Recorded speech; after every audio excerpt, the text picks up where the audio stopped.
Welcome. In today's guide, we're going to walk through a simple yet powerful feature inside Google Chrome on your mobile device called Simplified View for web pages.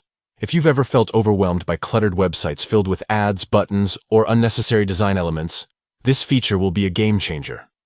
It helps you focus on the core content, making reading on your phone much easier and distraction-free. Let's dive right into the steps to turn it on. First, open the Google Chrome app on your phone. This is the browser most of us already use, so you won't need to install anything new.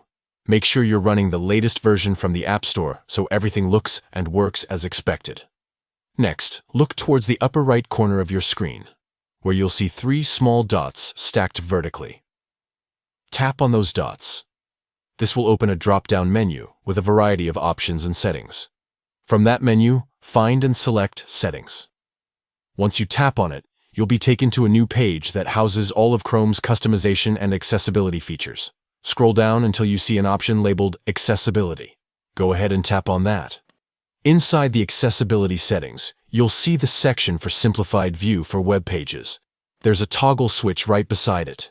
Simply turn it on. That's it. Just one tap, and you've activated the feature. So how does it work in practice? The next time you open a web article, Chrome will detect that the page can be simplified. A bar will appear at the bottom of your screen, giving you the option to open that page in Simplified View. If you choose to, the page will instantly strip away all the extra clutter, leaving you with just clean text and images. This is especially helpful if you often read blogs, guides, or long articles on your phone. It improves readability, reduces distractions, and even saves you a bit of data and battery by cutting out unnecessary elements. And that's all it takes to enable Simplified View on Chrome Mobile.